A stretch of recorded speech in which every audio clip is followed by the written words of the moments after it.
राम समर्थ श्रीराम. दशक 6 समास 9 सार शोधन. या समासात समासाच्या नावाप्रमाणेच सारासार विचार सांगितलेला आहे.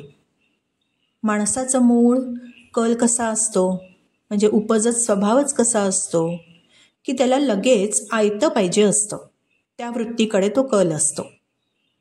अशा लोकांना असारच मिळतं.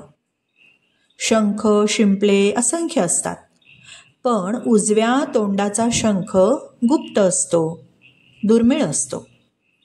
झाडे अनेक असतात, पण चंदन अभावाने आढळतं.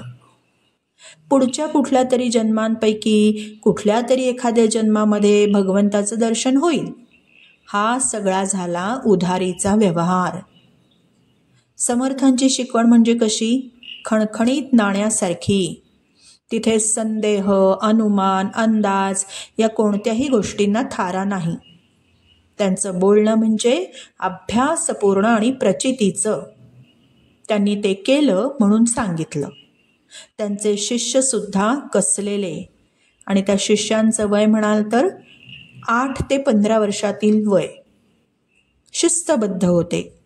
चालढकल, कामचलाऊपणा किंवा ढसाळ कारभार याचा कडक निषेधच होता मुळी.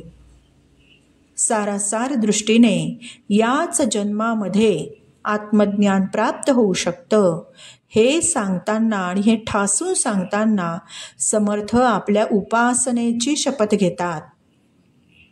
प्रपंच न सोडता केवळ सूक्ष्म विचाराने मनुष्य स्वस्वरूपाशी एकाकार होऊ शकतो हे ते आत्मविश्वासाने छातीठोकपणे आपल्याला सांगतायत. पण आपल्या स्टार नोटमध्ये आपला स्वभाव कसा असतो बघा.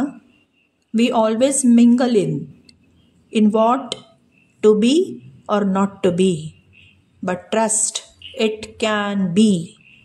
याच जन्मी आत्मज्ञान प्राप्त होऊ शकतं.